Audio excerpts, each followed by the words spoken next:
इति भावेन सा भर्तुः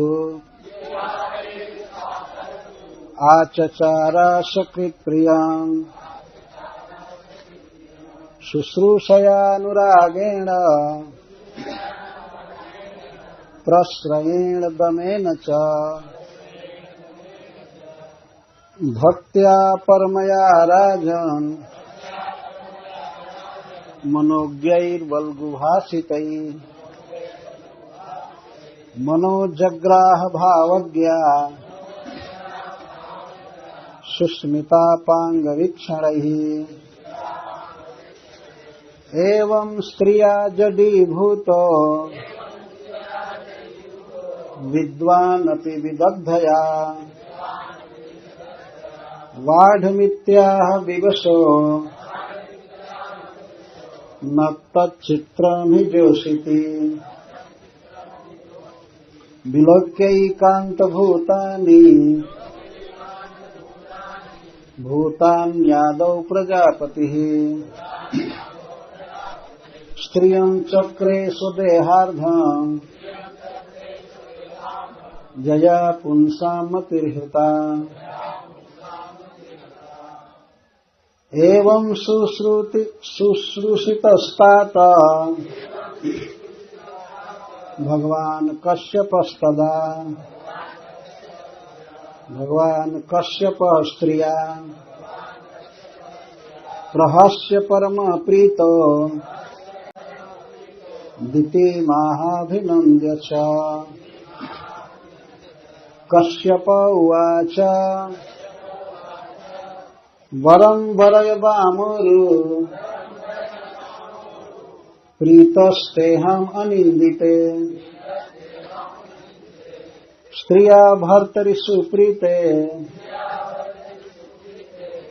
काम इह चागमः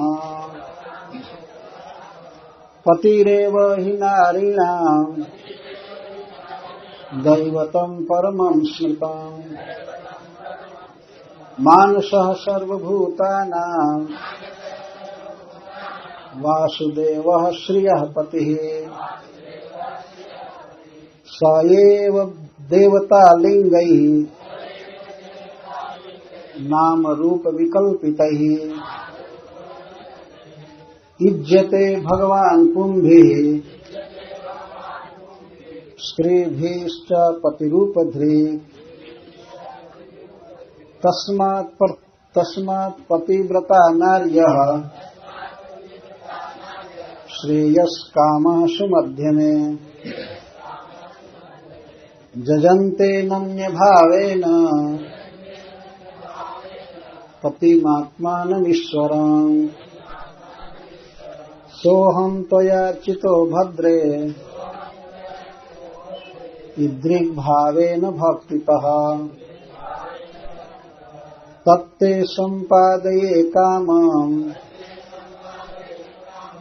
असतीनां दुर्लभम्। श्रील सुखदेव गोस्वामी महाराज परीक्षित के प्रश्न का उत्तर दे रहे हैं। महाराज परीक्षित का प्रश्न है कि मरुद गणों ने ऐसा कौन सा शुभ कर्म किया था कि वे आसुर भाव को छोड़कर देव हो गए। तो श्रील सुखदेव गोस्वामी कहते हैं कि जब अदिति के दोनों पुत्र मार दिए गए तो वह बहुत दुखनी हुई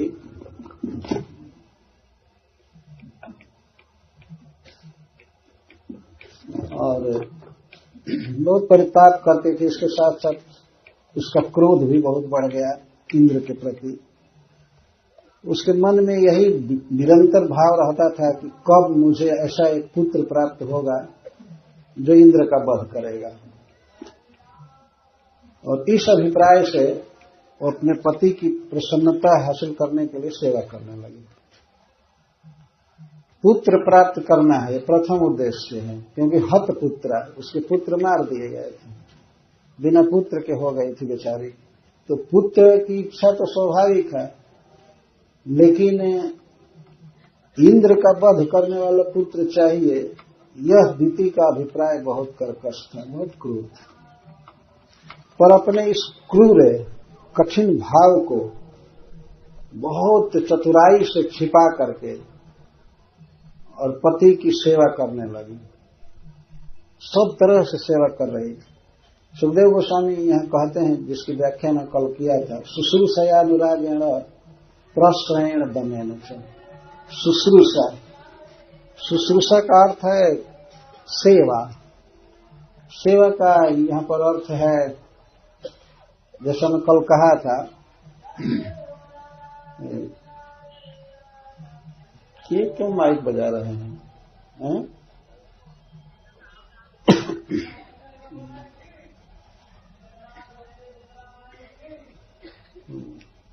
शुश्रूषा का अर्थ होता है पाद संवाहन, चरण सेवा और प्रसाद बनाना, विविध प्रकार से खिलाना पिलाना, ढंग से पंखा झलना और कई तरह से केश का संस्कार करना, शरीर को मालिश करना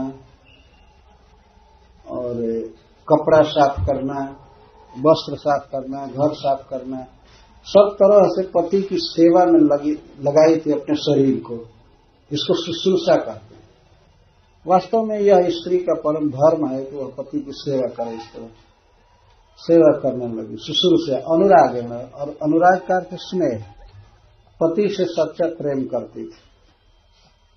यद्यपि स्त्री का स्वभाव है, पति से कपट भी करती है, लेकिन सेवा करती थी स्नेह से।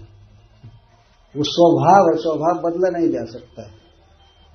सेवा अनुराग कर सेवा प्रेम कर रही थी। प्रश्रयण, इसके साथ साथ नम्र थी। नम्र, भाषा में नम्रता, व्यवहार में नम्रता, पति के आगे हमेशा झुके रहना चाहिए। तो वह दीति इस तरह से नम्र भाव में सेवा करती थी, कभी कठोर नहीं बोली। किसी स्त्री का सबसे बड़ा दुर्गुण तब माना जाता है जब वो पति से बहुत कड़ा बोलती है। इसको शास्त्रों में बहुत ही बुरा दोष कहा गया है। नम्र रहना चाहिए। पति अगर कभी डांट भी दे, कुछ कड़ा भी बोल दे, गाली भी दे, तो स्त्री को सहना चाहिए।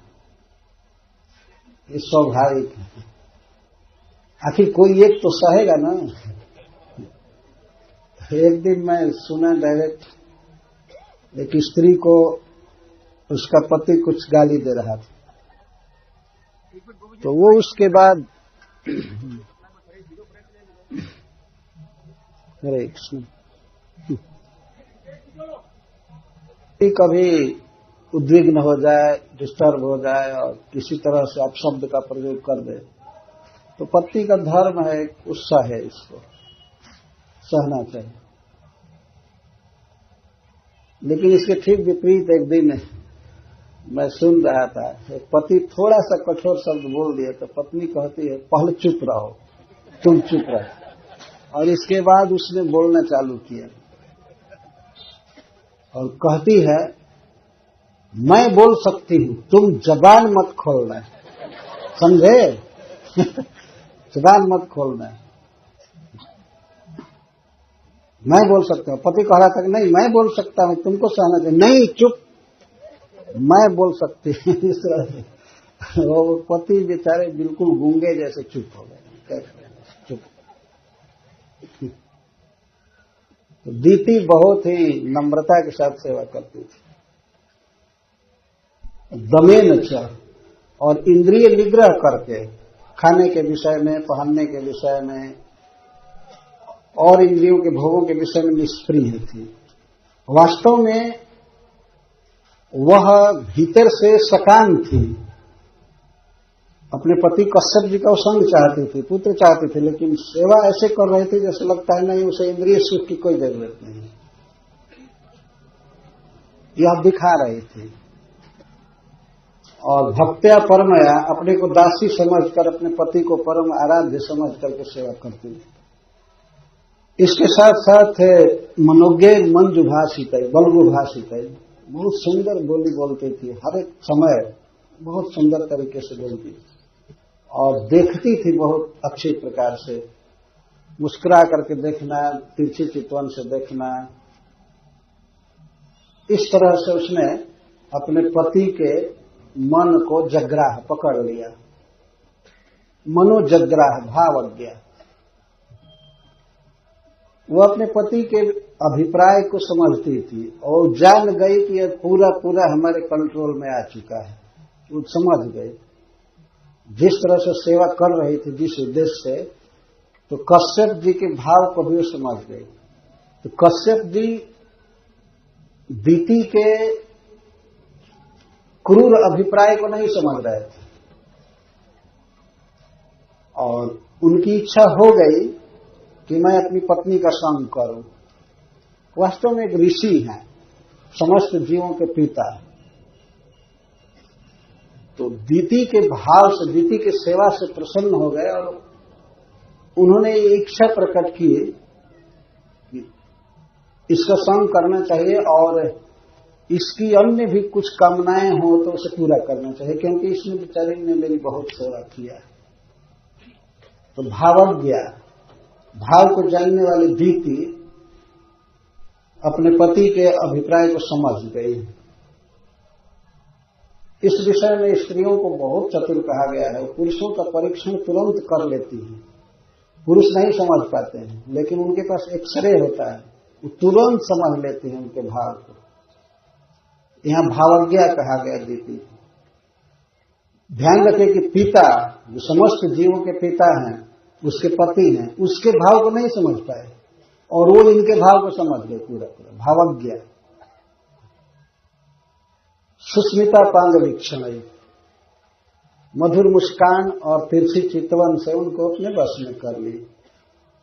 सुखदेव गोस्वामी यहां पर कहते हैं, एवं स्त्रिया जडी भूतो। इस प्रकार उस स्त्री के द्वारा कश्यप जी एकदम जड़ हो गए। जड़ का अर्थ लगता था अपना कोई विचार रह ही नहीं गया। स्त्रिया जडी भूतो, जड़ का अर्थ होता है चेतना शून्य, कठपुतली जैसे। उनके मन में यही आ गया कि बस अपनी पत्नी को प्रसन्न करना हमारे जीवन की सबसे बड़ी सार्थकता है। बेचारी इसने अपना शरीर लगाया, सब कुछ लगाया मेरी सेवा में, तब मेरा धर्म है इसकी इच्छा को पूरा करना। जो व्यक्ति स्त्री के हाथ का खिलौना होता है कठपुतली जैसा, उसको जड़ कहते। स्त्री ने जड़ बना दिया, मतलब उसको प्रसन्न करने के अतिरिक्त और कुछ भी नहीं सोच रहे थे। विद्वान अपनी विदग्धया, श्रील सुखदेव गोस्वामी कहते हैं यद्यपि विद्वान है। विद्वान का अर्थ है स्त्री चरित्र के ज्ञाता, खूब पढ़े थे, अनुभव ही था कि स्त्रियां हृदय में कुछ और भाव रखती हैं और बाहर से कुछ और व्यक्त करती हैं। इस बात को जानते थे, फिर भी जडी भूत। क्यों? क्योंकि विदग्धा थी वो। विदग्धया, विदग्धा का अर्थ होता है बहुत कुशल। किसी पुरुष को किस तरह से चक्कर में डाला जाएगा, मोह में डाला जाएगा और वंचित किया जाएगा उसे, इस कला में दक्ष होती है स्त्री। उसको विदग्धा का, उसके लिए सुखदेव गोस्वामी दीति के लिए कह रहे। एक तो परम मनोज्ञ, परम सुंदरी थी और बहुत कुशल।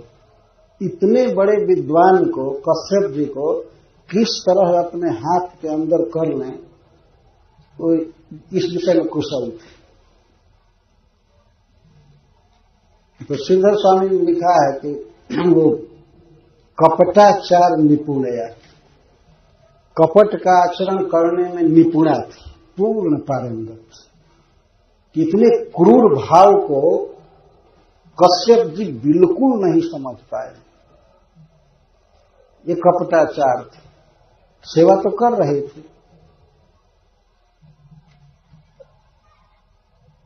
पुरुष वंचन नैपुण्य युक्तया स्त्रिया, पुरुष को ठगने की, उसे वंचित करने की कला में बहुत निपुण थे। तो अपने पति, यहां पुरुष शब्द का अर्थ तो उसके पति को ही लेना चाहिए दीति के लिए। सामान्य स्त्री की बात नहीं कही जा रही है, व्यक्तिगत उसके लिए कही जा रही है। तो इस तरह उसने उनके मन को बस में कर लिया। एवं स्त्रियां जडीभूत विद्वान में विदग्धया बाढ़ इत्या विवश, जब स्त्री के बस में हो गए, जब बिल्कुल जड़ बन गए, विवेक शून्य हो गए, तब सुखदेव गोस्वामी कहते हैं विवश, तो स्त्री के परतंत्र हो गए बिल्कुल। विवश विशेषण बस, विशेष बस में हो गए। वैसे अपनी पत्नी के बस में रहना चाहिए व्यक्ति को, लेकिन विशेष बस में नहीं रहना चाहिए, काम भर देखना चाहिए। एक श्लोक में कहा गया है कि समय पर स्त्री को अपनी पत्नी को भोजन देना चाहिए, कपड़ा भी देना चाहिए, गहना देना चाहिए और उसको संगम देना चाहिए, परंतु उससे कभी राय नहीं लेनी चाहिए, कभी मंत्रणा नहीं करनी चाहिए सोच करके कि ये बहुत अच्छी मंत्रणा देगी, नहीं, ये नहीं करना चाहिए। ये शास्त्र कहता है न मंत्रे ताम सुधी। सुंदर बुद्धि वाला व्यक्ति कभी उससे कोई राय ओपिनियन ना लिया करे, तो और सब करे, खिलावे पिलावे पाले पोसे जो भी करना है करे, लेकिन उससे कभी विशेष महत्वपूर्ण विषयों पर मंत्रणा नहीं करनी चाहिए, नहीं तो नष्ट हो जाता है व्यक्ति। देखिए पति के प्लान को इससे कोई ध्यान नहीं दिया, अपना प्लान कर चुकी है कि हमको ऐसा बेटा चाहिए जो इंद्र का वध करे। इंद्र किसका बेटा है? उसके पति का बेटा है। इतने दूषित अभिप्राय को, क्रूर अभिप्राय को छिपा करके इस तरह से मांग रहे। भोजना छादने दद्यात् ऋतु काले च संगमो, शास्त्र कहता है ऋतु काल में संगम दे, पत्नी को भोजन दे, वस्त्र दे, अलंकार दे, सब दे, लेकिन न तब मंत्रेत सुधी, कभी उससे मंत्रणा न करो। ये शास्त्र शिक्षा देता है। हो सकता है किसी किसी को बहुत दुख लग रहा होगा कि क्यों, क्या उसके पास बुद्धि नहीं होती है कि मंत्रणा न करे। और कुछ लोग तो ऐसे भी होते हैं पति से भी ज्यादा बुद्धि स्त्री की होती है, कभी कभी देखा जाता है यह भी, लेकिन जनरल नियम शास्त्र कह रहा है, अपवाद भी होते हैं किसी चीज के। तो इस प्रकार कश्यप जी बिल्कुल जड़ हो गए। विद्वान हैं, सब पढ़े लिखे, नीति शास्त्र सब कुछ की इस तरह स्त्री के बस में नहीं होना चाहिए, लेकिन हो गए। विवश होकर के तब कहे वाढ़ प्रिय, तुमने मेरी बहुत सेवा की है, अपना प्रियतम देह तुमने मेरी सेवा में लगाया है। अब मेरा ये धर्म है, अहम तो मनोरथम पूरयिष्यामि, मैं तुम्हारा मनोरथ पूरा करूंगा। अवश्य तुम्हारे भी हृदय में कोई न कोई कामना तो होगी ना। कभी कामना व्यक्त नहीं की थी, जो कामना व्यक्त करेगी तब इनको पता चलेगा, अब मनोरथ पूरा कीजिए। तो कहते हैं अहम तो मनोरथम पूरयिष्यामि, मैं तुम्हारा मनोरथ पूरा करूंगा। उसने मांगा नहीं, इतनी सेवा करती थी कि बाद में इनका मन भर गया अपने आप, कहे मांगो मांगो, मैं तुम्हारी इच्छा पूरी करूंगा। तब यहां पर प्रश्न होता है कि कश्यप जी जैसा महाविद्वान जो देवताओं का पिता है, वो क्यों इस तरह से स्त्री के बस में हो गया? इतना विद्वान व्यक्ति, समझदार, वह अपनी पत्नी के बस में कैसे हुआ? और क्यों कह दिया कि तुम मांगो जो भी इच्छा है? तो सुखदेव गोस्वामी कहते हैं न तच्चित्रम हिजोषिति, स्त्री के विषय में कोई आश्चर्य नहीं है। किसके बस में हो गए हैं? जोशित के बस में हो गए, स्त्री के बस में हो गए हैं। तो स्त्री तो किसी को भी बस में कर सकती है दुनिया में, इसलिए स्त्री के विषय में कोई आश्चर्य नहीं है परीक्षित महाराज। ये बिल्कुल सही बात है। बिल्कुल स्वाभाविक है कि कश्यप जी जैसा विद्वान भी उसके चक्कर में आ गया, यह आश्चर्य नहीं है। अद्भुत बात श्रीमद् भागवतम कह रहा है, न तच्चित्रम हिजोषिति। इस तरह से पुरुष को अपने बस में कर लेना और अपनी इच्छा के अनुसार उसको नचाना, जैसे बानर मदारी के हाथ में नाचता है, ऐसे पुरुषों को नचाना, ये स्त्री के लिए खेल है, कोई आश्चर्य की बात नहीं। क्यों? इतनी शक्ति क्यों है स्त्री में? अगर मान लीजिए प्रश्न किया जाए तब कहते हैं कि स्त्रियों का निर्माण ब्रह्मा जी ने इसी के लिए किया, बहुत सोच समझ करके, कि किस प्रकार पुरुषों की मति को हर ले और पुरुष की मति फिर घर गृहस्थी में लग जाए, इसके लिए। इसको सुखदेव गोस्वामी कहते हैं विलोक्य कांत भूतानि भूतानि आदो प्रजापति स्त्रियम चक्रे स्वदेहार्धम जया पुंसा मति रहता। सृष्टि के प्रारंभ में प्रजापति श्री ब्रह्मा जी ने देखा कि जितने भी जीव हैं, पहले पुरुषों की सृष्टि हुई, केवल मनुष्यों में ही नहीं, पशु पक्षी तक में पहले सृष्टि हुई पुरुषों की।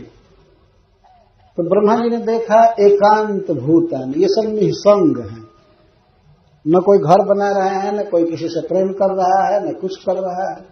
विलोक एकांत भूतानी भूतानी, भूतानी मतलब जीवा, जीवों को देखे कि ये सब एक दूसरे में फंस नहीं रहे हैं, एक दूसरे से स्नेह नहीं कर रहे हैं, एकांत भूतानी, अकेले घूम रहे हैं, अकेले रह रहे हैं। तब ब्रह्मा जी ने अपने आधे देह को ही स्त्री के रूप में गढ़ दिया। स्त्रियम चक्रे स्वदेहार्धम, अपने देह के आधे से बचे। और सृष्टि उन्होंने किया तो दूसरे दूसरे उपकरण लिए, दूसरे इंग्रेडिएंट्स लिए, लेकिन स्त्री का निर्माण ब्रह्मा जी ने अपने देह से किया। जया पुंसम मति हृता, जिस स्त्री ने पुरुषों की मति को हर लिया, अब वे स्नेह करने लगे। पहला स्नेह पत्नी से करते हैं, स्त्री से करते हैं, दूसरा उससे उत्पन्न होने वाले बच्चे से, फिर घर द्वार ये वो, ये समधि शाला, ये सब चाहिए।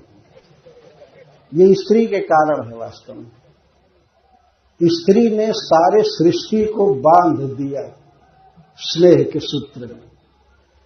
तो जब इसी उद्देश्य की पूर्ति के लिए ब्रह्मा जी ने स्त्री का निर्माण किया, तो स्त्री जब पुरुष की मति हर ले और कश्यप जी को भी जड़ीभूत कर ले, तो इसमें कोई आश्चर्य की बात नहीं है।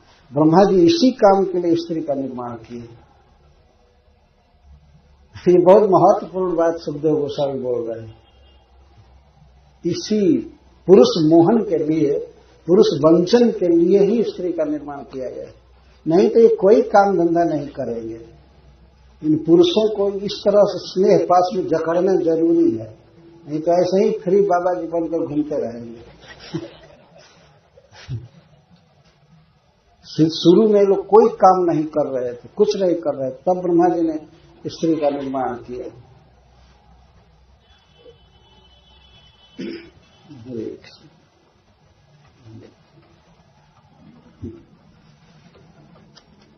विलोक्यकांत भूतानि भूतानादौ प्रजापति स्त्रियम चक्रे स्वदेहार्धम जया पुरुषा मति रहता।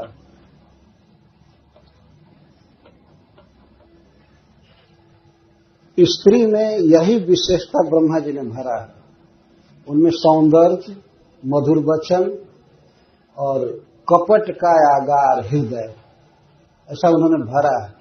जो जो वस्तु चाहिए, जो रिक्वायरमेंट होता है किसी पुरुष को बस में किया जाए, वो सारा ब्रह्मा जी ने भर दिया स्त्री में।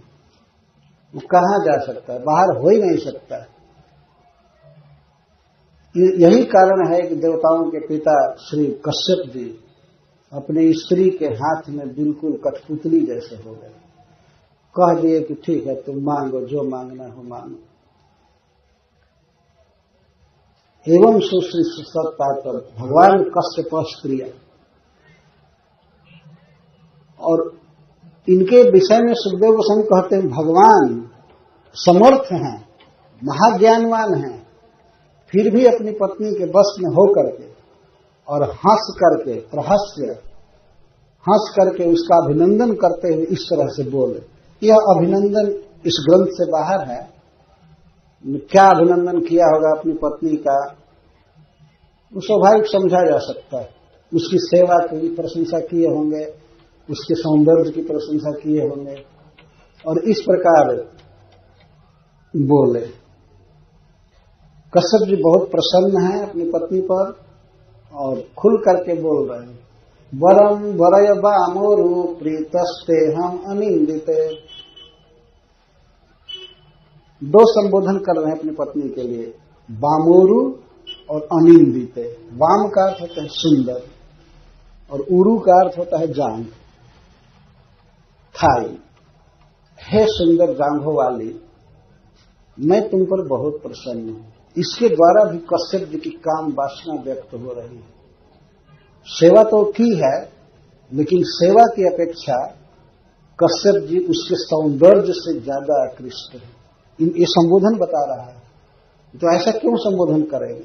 बाम उरु, इसका अर्थ है कि तुम्हारे उरु को देख करके और स्पर्श करके ही मैं तुम्हें वर देने के लिए उद्यत। इस तरह से बोल रहे हैं कश्यप। किस तरह से वो दीति के सौंदर्य से आकृष्ट है, यह यहाँ उनके वचनों से ही प्रकट हो रहा है। अनिंदिते, अनिंदिते का अर्थ है कि तुम्हारा आचरण बहुत सुंदर है, कभी निंदा के योग्य नहीं है। अथवा उनका ये भाव भी हो सकता है कि निंदनीय वर न याच्य, मांगो लेकिन निंदनीय वर मत मांगना, अच्छा वर मांगना। अनिंदित, वास्तव में दीति अनिंदिता थी। संसार में उसका उज्जवल चरित्र है, पतिव्रता स्त्री है। पति स्वयं का अनिंदित है, हमारी कभी निंदा नहीं हुई, चाहे खाने में, पीने में, व्यवहार में, किसी भी प्रकार से। जो स्त्री अपने पति में अनुरक्त रहती है, कभी उसका चित्त पर पुरुष के प्रति नहीं जाता है, वो अनिंदिता है। पहला अनिंदिता का ये भाव है। और इसके अलावा और भी आचरण जो है तो कभी निंदा नहीं, कभी शिकायत नहीं। प्रीतस्ते हम, मैं तुम पर प्रसन्न हूं तुम्हारी सेवा से। ठीक है, इतना बोले तो बहुत अच्छा होगा, मैं तुम्हारी सेवा से प्रसन्न हूं। वरम वरय, तुम वर मांगो, तुम्हारे हृदय में जो इच्छा है वो मांगो। देखिए, किसी पति को इतना अधिकार नहीं है कि वो अपनी पत्नी को कह दे कि तुम्हें जो इच्छा हो मांगो, ऐसा कभी नहीं कहना चाहिए। तुम्हारी मैं कुछ आवश्यकता की पूरी करूंगा, मेरी इतनी शक्ति है, इतना ही कर सकता हूं, और यह कह दे कि तुम्हारी जो भी इच्छा हो मांगो, तो वो तो असंभव वस्तु की भी मांग कर सकती है। इतना अपने जीवन को उसके हाथों में नहीं देना चाहिए, नहीं तो दशरथ जी की हालत हो जाती। दशरथ जी मर ही गए 4 दिन के अंदर, उनके पत्नी ने मार डाला कैकेयी ने, शास्त्र कहता है, और वर मांगने में। तो इस प्रकार सावधान रहना चाहिए। यहां जो कश्यप जी बोल रहे हैं, वास्तव में पति के महत्व पर भाषण कर रहे हैं, परंतु वे काम के बस में हैं और कहते हैं कि बामोरु अनिंदिते, तुम मुझसे वर मांगो, तुम्हारी जो भी इच्छा है मैं पूरी करूंगा। स्त्रिया भर्तरि सुप्रीते क काम यह चागम। यदि किसी पत्नी के प्रति, अपनी स्त्री के प्रति पति प्रसन्न हो जाए, तो पत्नी का कौन सा ऐसा मनोरथ इस लोक में और परलोक में है जो अगम दुर्लभ रहे, सब पूरा हो जाता है। यह बात बिल्कुल सत्य है।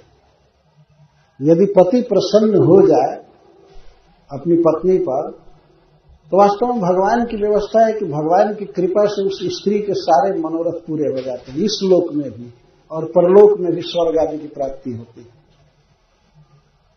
यहाँ पर प्रश्न होता है कि मान लीजिए पति बहुत प्रसन्न हो गया अपनी पत्नी से, लेकिन बेचारा पति गरीब है, या सामर्थ्य नहीं है, ऊंचा पद नहीं है, तो क्या होगा?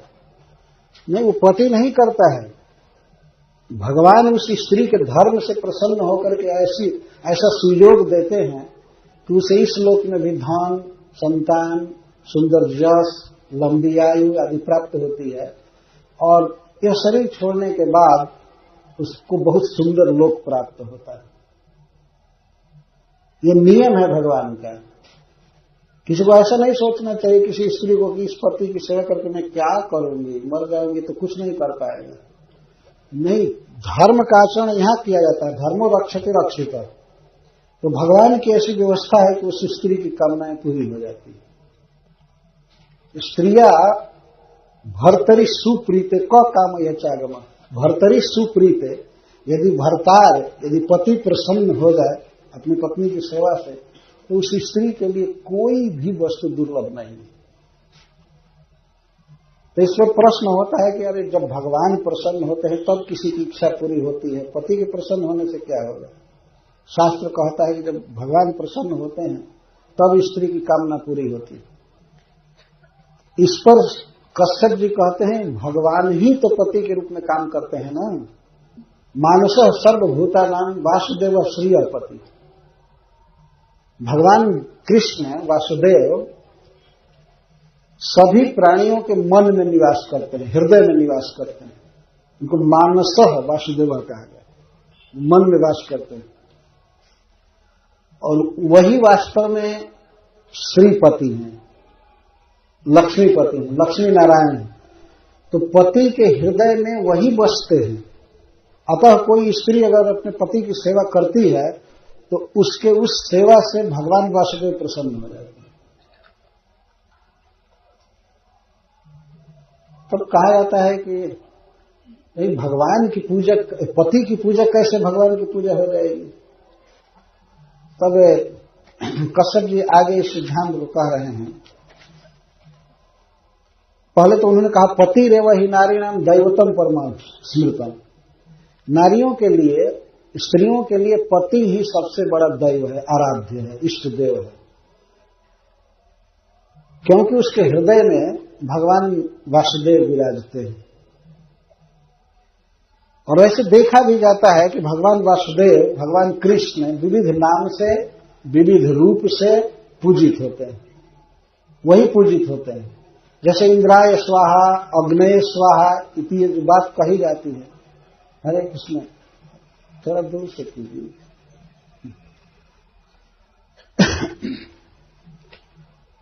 तो वास्तव में वो भगवान की ही पूजा मानी गई है।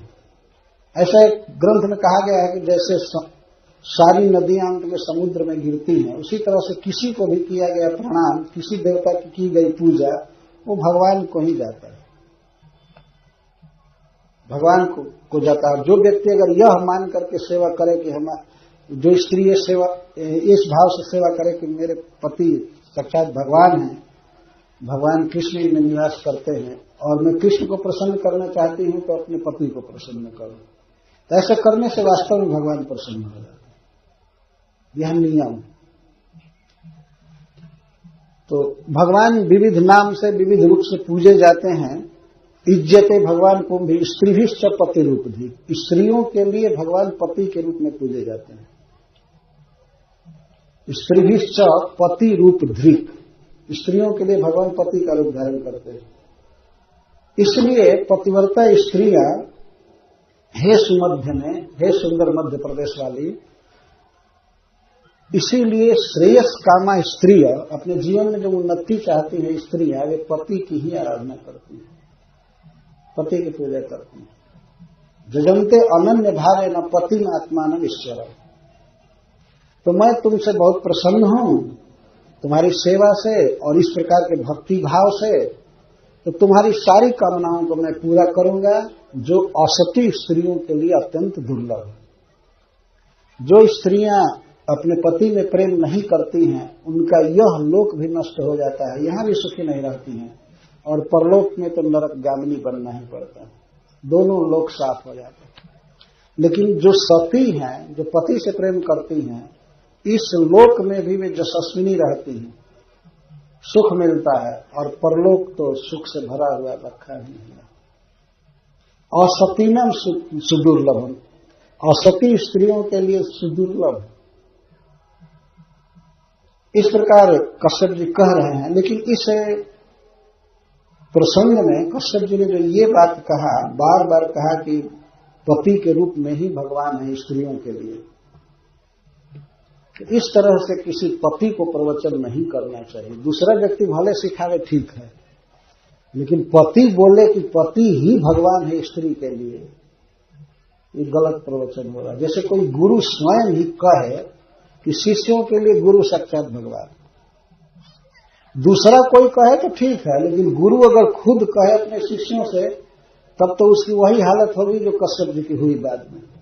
जब उसने वर मांगा तब तो ये गिर ही पड़े कि हाय रे, मेरे जैसा मूर्ख, मेरे जैसा अविवेकी इस दुनिया में कोई नहीं। अभी भगवान बन रहे हैं और भगवान अब माथा पीटने लगे, हाय रे अब हम क्या करें। ठीक है, स्त्री का धर्म है पति की सेवा करना, लेकिन पति ही खुद ऐसी बात कहने लगे, यह बहुत गर्हित बात है, निंदनीय बात है वास्तव में। कश्यप जी जो बोल रहे हैं सही बोल रहे हैं, लेकिन सही कैंडिडेट से नहीं बोल रहे हैं, दूसरे को सिखाना चाहिए। इस प्रकार जब वो कहे तब उसने पक्का करा लिया। आप जो कहते हैं पूरा करेंगे ना, आप सोच लीजिए। तो ये समझ रहे थे कि विनोद कर रही है, कोई बहुत ही मामूली चीज मांगेगी, खाने पीने पहनने चाहे घूमने का कुछ भी बात। वो नहीं समझते थे कि कितना क्रूर अभिप्राय है, इनके परम तेजस्वी बेटे का वध करने के लिए पुत्र चाहिए। तो हाँ संस्कृत को कहने लगे, आप ऐसे ही कहते हैं कि पूरा करेंगे, आप सही बोलिए। अरे मैं बिल्कुल सत्य बोल रहा हूं प्रिय, क्यों तुम ऐसे बात कर रही हो, तुम ऐसे अविश्वास क्यों कर रही हो? मैं तुम्हारी सेवा से मैं इतना प्रसन्न हूं, मैं सब कुछ पूरा करूंगा, तेरी कसम मैं सब कुछ पूरा करूंगा, तुम मांगो तो तुम्हारी इच्छा क्या है? तो नहीं, आप नहीं पूरा करेंगे, छोड़िए, क्या मांगना है, मेरा धर्म है, मुझे भगवान ने ऐसे बनाया है आपकी दासी के रूप में, सेवा करना मुझे मेरा कर्तव्य है, मैं कुछ भी नहीं चाहती, कुछ भी नहीं चाहती। लेकिन कश्यप जी ने कहा कि नहीं, बिना दिए मेरे सिर पर तुम्हारी सेवा का भार है, मैं इतना अबलाइज्ड हूं कि मैं कुछ देना चाहता हूं, तो मांगो मांगो मांगो, तब देंगे ना। मुझे विश्वास नहीं होता है कि आप देंगे, तुमको मैं क्या करूं, हनुमान जी बन करके छाती फाड़ कर दिखाओ तुम विश्वास तो करो, मैं तुम्हें सब कुछ दे सकता हूं, मेरा जो कुछ है सब तुम्हारा ही तो है ना, मेरे पास जो कुछ भी है सब तुम्हारा है, मैं तुम्हारा हूं, तुम क्यों इतना संकोच करती हो? तुम मांगो मांगो तो कहती नहीं नहीं, मैं नहीं चाहती, छोड़िए छोड़िए, मैं नहीं चाहती। नहीं, तुम्हें मांगना पड़ेगा, मेरा आदेश है, मेरा आदेश है, तुम मांगो। तब कहती है पुत्रम वृणे, मैं पुत्र चाहती हूं। तो स्वाभाविक है, पति से इस प्रकार की कामना तो बिल्कुल स्वाभाविक। पुत्र चाहिए। तो कश्यप जी अब तक तो बहुत खुश थे, अच्छा पुत्र चाहिए, यही बहुत बड़ी मांग हो गई। इंद्र हणम वृणे, मैं पुत्र ऐसा चाहती हूं जो इंद्र की हत्या करे, इंद्र का वध करे, समझे? बस और मूड बदल गया एकदम। आप समझ रहे थे क्या सबेना मांगेगी? और इसके बाद ये कह करके रोना चालू किया, हमारे दोनों बेटा मारे गए, आप तो सौम हैं, हमारी सौतों के बेटे जेल के तय जीवित रहे और वही हमारे बेटों को मरवा दे, हमको पुत्र चाहिए और इंद्र का वध करने वाला चाहिए, दीजिए। अब तो जो कश्यप जी भगवान बन रहे थे अरे बाप रे बाप, उन्होंने सोचा, मैं कभी नहीं सोचा कि इसका हृदय इतना क्रूर हो सकता है। निशम्य तद बचो विप्र विमना पर तप्यत अहो अधर्म सुमहान अद्य में समुपस्थित। ओहो, हमारे जीवन में कितना बड़ा अधर्म उपस्थित हो गया। यदि मैं इसकी बात को पूरा नहीं करता हूं तभी नरक में गिरूंगा, और यदि मैं इसकी बात को पूरा करता हूं और इंद्र का वध होता है तो ऐसे भी नरक में गिरूंगा। अब हम क्या करें? अहो अदेन्द्रिया रामो जोशिन मये हम आया, भगवान की माया ने स्त्री के रूप में मुझे मोहित कर दिया, भ्रम में डाल दिया। अहो गृहित चेता कृपण पति से नरके ध्रुवम, इस स्त्री ने मेरे चित्त को पकड़ लिया, इसके बस में मेरा चित्त हो गया, मेरा मन बस में हो गया। पति से नरके ध्रुवम, अब मुझे निश्चित नरक में गिरना है। बनिए भगवान, ये भगवान बन रहे थे, हम नरक गिरने की सोचने लगे। इतना बड़ा व्यक्ति भी स्त्री की बुद्धि के आगे कुछ भी नहीं है वास्तव में। एक श्लोक में कहा गया है, उष्णा वेद जत शास्त्रम जत वेद बृहस्पति स्त्री बुद्धिया न विशिष्येत तस्माद रक्षा कथम हिता। जितना शास्त्र शुक्राचार्य जी जानते हैं, जो दैत्यों के गुरु हैं, और जो शास्त्र बृहस्पति जी जानते हैं, इन दोनों के पास जो ज्ञान है वो एक स्त्री के ज्ञान से बढ़ करके नहीं हो सकता है। कंबाइंड ज्ञान, इतनी बड़ी बुद्धि होती है स्त्री के पास। हमारे यहाँ कहावत है, कहते हैं जौन पंडित जी के पतरा में तौन पंडिताइन के अचरा में। पंडित जी पतरा खोलते हैं, पंचांग खोल करके देखते हैं, तब तक तो बता देती है मुहूर्त गिन करके। पंडिताइन बता देती है क्या खोल रहे हैं, ये लग्न है, ये दिन है, ये मुहूर्त है। इस तरह की बुद्धि होती है। वास्तव में ये बातें जो कही जा रही, सत्य कही जा रही। ये बहुत बड़े विद्वान हैं, मानते भी थे कि हम विद्वान हैं, लेकिन उस स्त्री के इस क्रूर अभिप्राय को नहीं जान पाए। क्या विद्वता है, कहा गया था दिमाग, इनसे तो कई गुना बुद्धि दीति को है ना। लास्ट समय में मजाक की भाषा में बोल करके भी इनसे बात कहलवाए। इन दोपहर को कुछ चर्चा कर रहे थे तो गौर कृष्ण प्रभु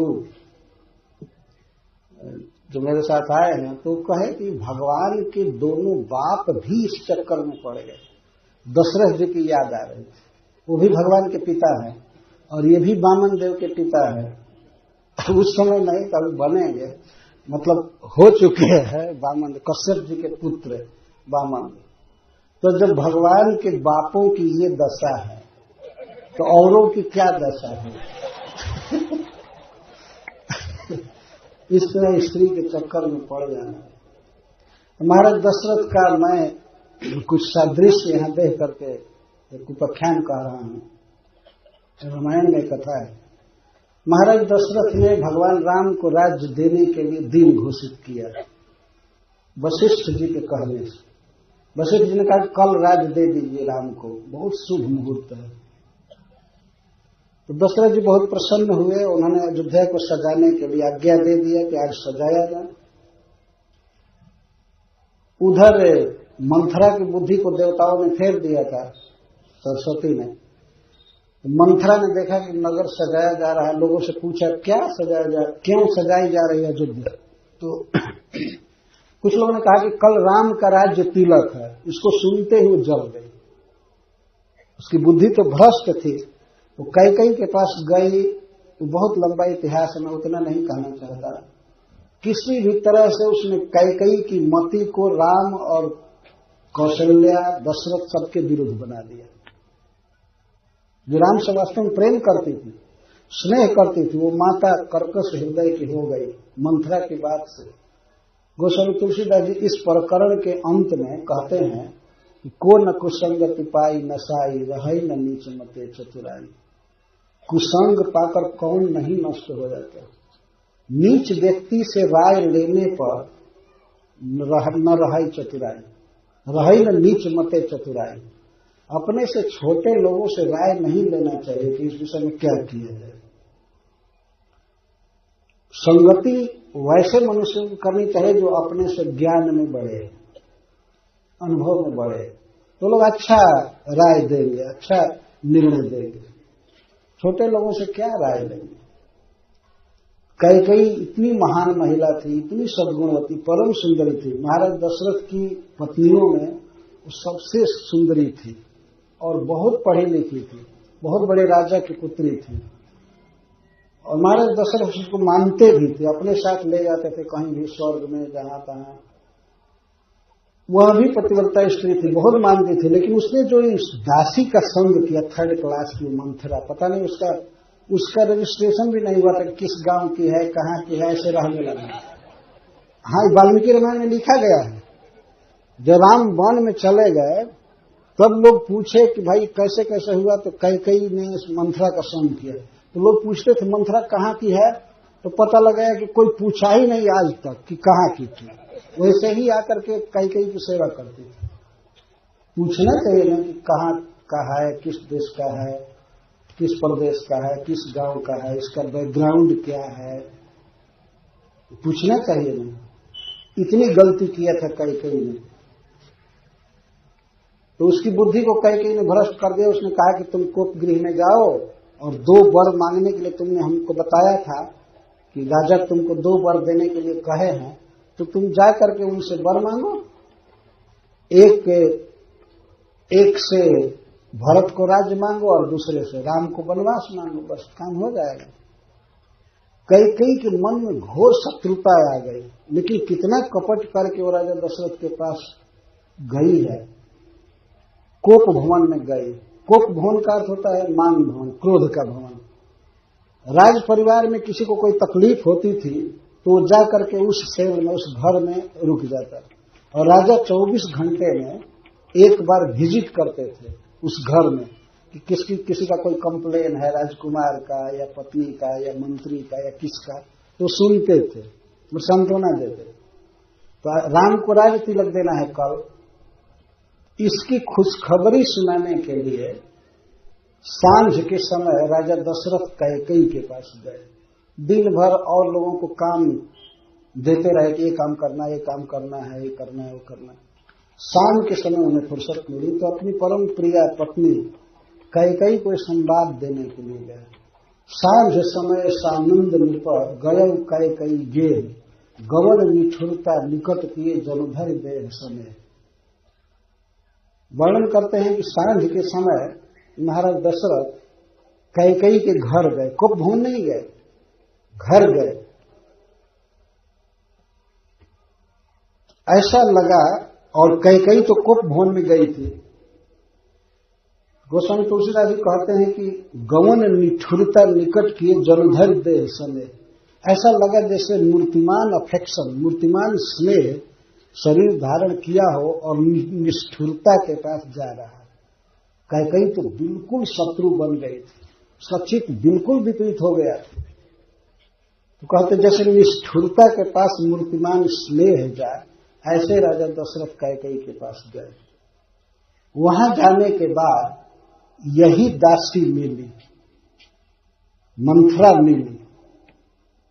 वो जानती थी कि राजा अपने स्केड्यूल के अनुसार यही आएंगे शाम। तो पूछा मंथरा से, रानी कहाँ है? तो उसने कहा वो तो कोप भवन में गई है। कोप भवन सुनी सकुचे राव भयबस अगहुर पर न पाओ। कोप भवन में कैकेयी गई है, ये सुनते ही अब भय लग रहा था कि पता नहीं क्या कहेगी, क्या डांटेगी मुझको। भय के कारण वो कोप भवन नहीं जा रहे थे। स्त्री से इतना डर लग रहा है।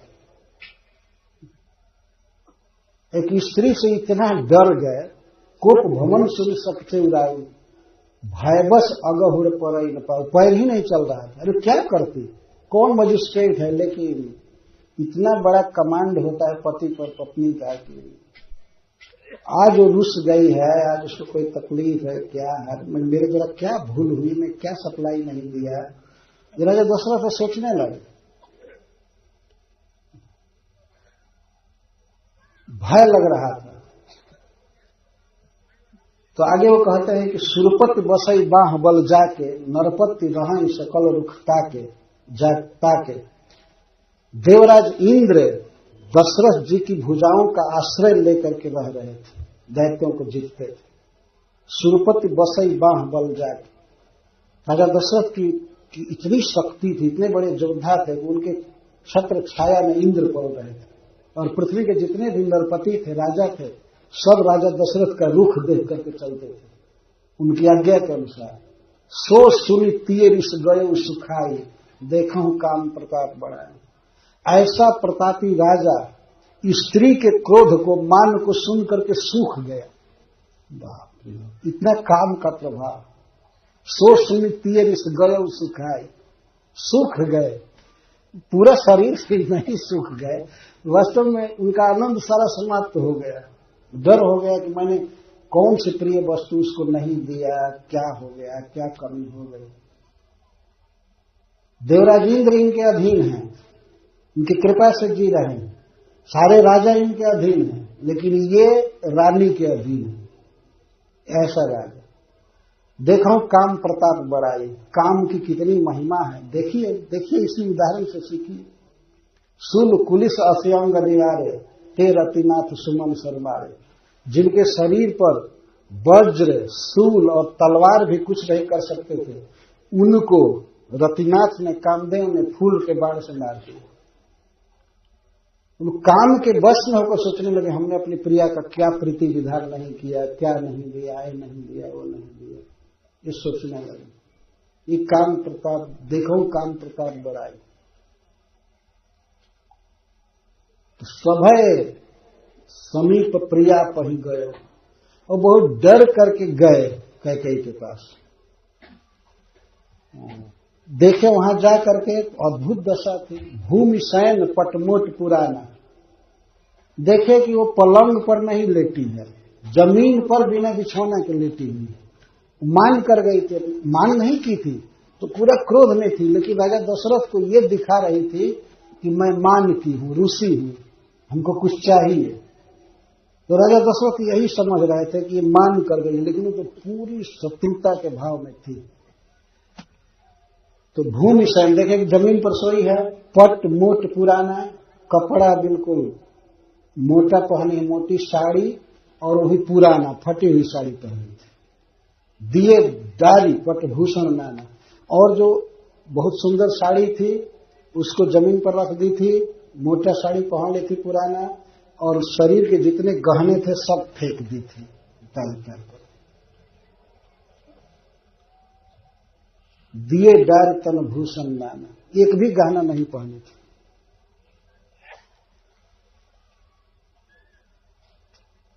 जाय निकट नृप कह मृदुबानी, तो राजा दशरथ डरते डरते कैकेयी के पास जा रहे, डरते डरते गए, देखे कि हमारी प्राण प्रिया तो रुस गई है।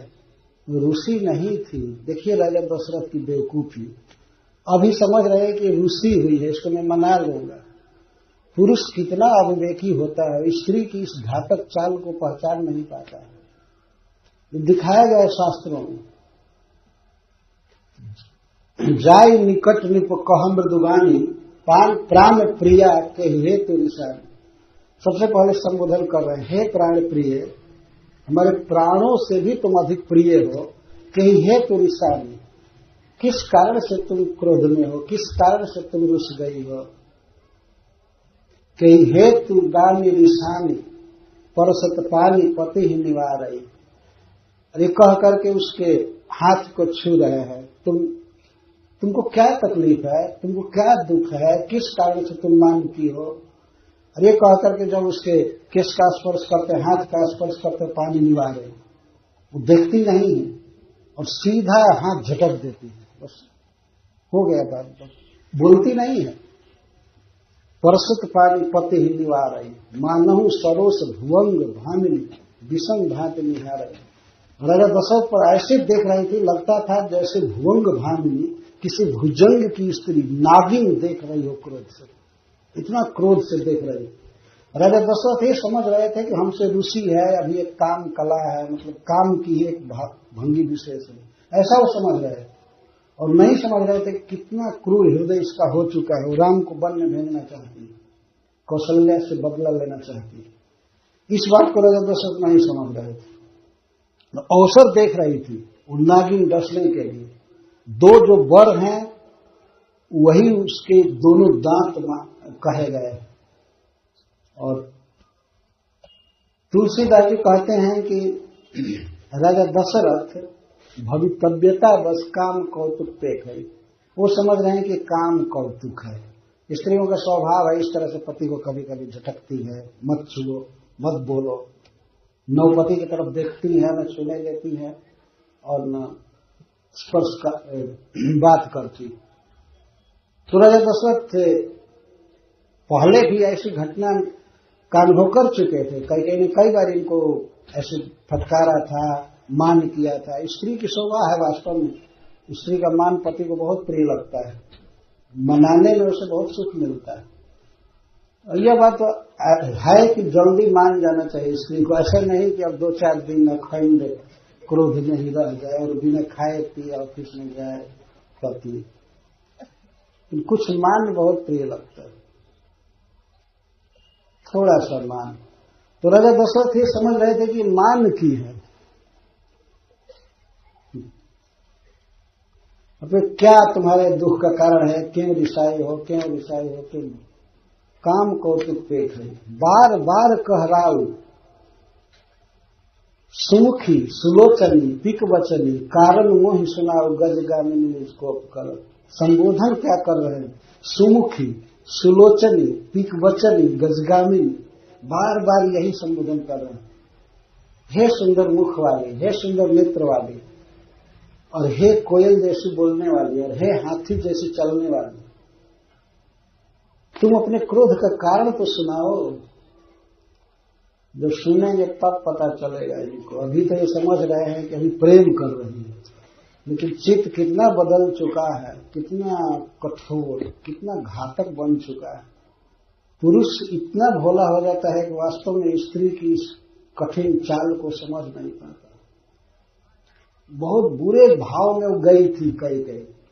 अरे संबोधन कर रहे हैं सुमुखी। सुमुखी का अर्थ तुम अपना सुंदर मुख दिखाओ, कितना तुम्हारा सुंदर मुख है, तुम क्यों उधर मुंह फेर करके रहती हो, तुम इधर तो मुंह करो और कुछ बोलो। तुम्हारी बोली कोयल के समान मधुर है, कोयल से भी अधिक मधुर बोलती है। और तुम्हारी आंख कितनी सुंदर है, तुम मेरे तरफ देखो और थोड़ा चलो, उठो। गजगामिनी, कुछ गमन करो, कुछ चलो, क्यों ऐसे पड़ी हो, कारण मोहि सुनाओ। गजगामिनी निजको करो। और यह कह करके अब स्वयं ही उसके क्रोध का मान का अनुमान करते हैं। अनहित तोर प्रिया कही कीन्हा, कही दुई सिर कही जम चलना। पहले ये बताओ कि किसने तुम्हारा अनहित किया है, तुमको गाली दिया, तुम्हारा कुछ बिगाड़ा, कौन ऐसा है? कौन ऐसा है जिसके 2 सिर हो गए हैं, एक सिर भार बना हुआ है? इसका मतलब मैं उसका मस्तक काट दूंगा। कौन है ऐसा किया है? इस तरह से पत्नी से बोलना किसी राजा को शोभा नहीं देता है, लेकिन काम के बिल्कुल कीड़े बन गए हैं दशरथ।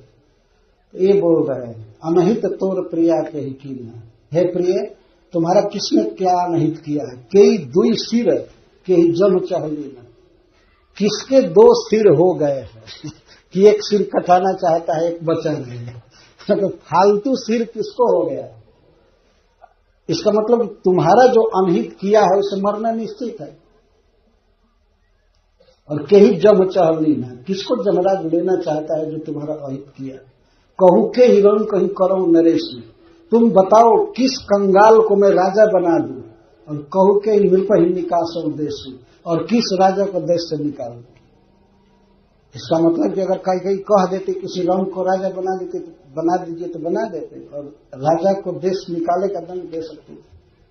और भी कहते सकौ तोर अरि अमरव मारी, का कीट बपुरे नर नारी। यदि तुम्हारा कोई शत्रु देवता भी होगा तो उसको मार दूंगा, फिर कीट पतंग नर नारी किस गिनती में।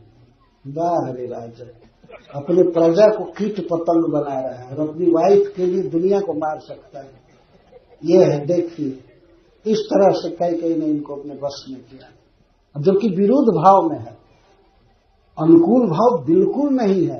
और ऐसी पत्नी के प्रति ऐसा प्रपोजल रख रहे हैं, बताओ बस नाम बता दो मैं कत्ल कर दूंगा, किसने तुम्हारा अहित किया है, किया है वो किया। इस तरह से पुरुष स्त्री के वश में हो जाते। फिर कहते जो संबोधन कश्यप जी हैं कर रहे हैं वही कहते, जानस मोर स्वभाव बरोलू मनतव आनंद चंद चकोर। तुम मेरा स्वभाव जानती हो ना, तुम्हारा मुंह चंद्रमा है और मेरा मन चकोर जैसा है। तुम्हारा मुख देखे बिना तो मैं मर जाऊंगा, जी नहीं सकता। इसका मतलब जल्दी दिखाओ नहीं तो मैं तो मर जाऊंगा। तुम इधर मुख करके हंसो, हमसे बात करो, हमारे तरफ देखो, तब मैं खुश होऊंगा। तुम मेरा स्वभाव जानती हो ना, हे बरोलू, हे सुंदर उलू वाली, तुम मेरा स्वभाव जानती हो ना। उसी को कह रहे हैं कि तुम मेरे स्वभाव को जानती हो, तुम्हारे बिना मैं जी ही नहीं सकता। और फिर कहते हैं प्रिया प्राण सुत सर्वस्व मोरे, परिजन प्रजा सकल वस्तुरे। हे प्रिय, मेरा प्राण है, मेरे लड़के राम आदि सबको शामिल कर दिए। प्रिया प्राण सुत सर्वस्व मोरे, मेरे पास जो भी धन है, पुत्र है, परिजन परिवार के लोग, प्रजा सकल वस्तु, सब तुम्हारे अधीन है। मेरा प्राण तुम्हारे अधीन, जब मैं तुम्हारा दास हूं तो मेरे अधीन रहने वाला राज्य प्रजा सब तुम्हारा है। और तुम इस समय ऐसी दशा में हो, ये हमको बहुत दुख हो रहा है। प्रिया प्राण सुत सर्वस्व मोरे, परिजन प्रजा सकल वस्तु। तो आज तुम मांगो, मनचाही बात, तुम्हारे हृदय में क्या तकलीफ है इसको तुम मांगो हमसे। भामी मांगो मन भावती बाता, मन भाव, तुम्हारे मन में जो अच्छा लग रहा है मांगो, मैं बिल्कुल तुमको प्रसन्न करने के लिए आया हूं, मांगो मांगो। जो कुछ कहो कपट कर तो ही, भामिनी राम शपथ सत्य मोहि। मैं बिल्कुल कपट नहीं कर रहा हूं प्रिय, तुम जो मांगोगी मैं दूंगा। यदि मैं झूठ बोलता हूं तो राम की सैकड़ों सौगंध खाकर कहता हूं कि मेरी मृत्यु हो जाए, मेरा कुछ हो जाए, ऐसे हो जाए। मैं झूठ नहीं बोलता हूं, जो कह रहा हूं करूंगा। राम की शपथ खा रहे हैं। और मंथरा ने कहा था कि भूपति राम शपथ जब करई तब मांगे हम जो वचन में टरई। राजा दशरथ जब राम की शपथ खाए कई बार तब मांगना, नहीं तो बदल जाएगा। तो यहां प्रथम कन्वर्सेशन में ही शपथ खा।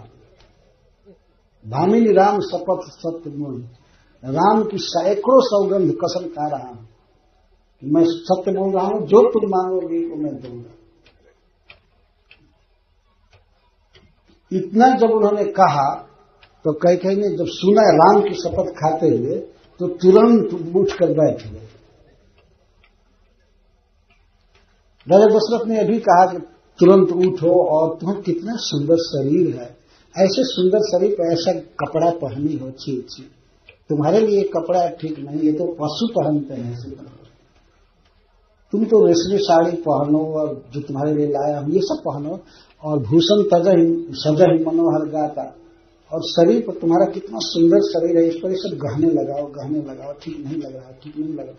इतना सुनते ही कैकेयी बैठ गई, और बैठ करके और गहना ले करके पहनने लगी, हंसने लगी। राजा दशरथ को ये फील कराना चाहती थी कि सचमुच मान की है, क्रोध में नहीं है, रियल क्रोध में नहीं है, मान की। वहां पर ग्रंथकार तुलसीदास जी उदाहरण देते हैं, जैसे किराती भिलनी हरिण के लिए फंदा तैयार करे और फंसाना चाहती हो, इस तरह से राजा दशरथ रूपी हरिण को ये कैकेयी फंसाना चाहती, गहना पहनने लगी। तो राजा दशरथ को ऐसा विश्वास हो गया कि ओहो, थोड़े सी बात के लिए रुसी थी, बहुत अच्छा हो गया, और फंसा रही थी। सारा उठा कर गहना पहन रही थी। तो राजा दशरथ मैं पहना देता हूं, तो उस समय भी उठा करके अंगूठी और कड़ा पाला सब कुछ पहना रहे थे। सोचे तो हंसी कह रहा मरण में, यहाँ पर मैं श्लोक से कुछ कह रहा हूं।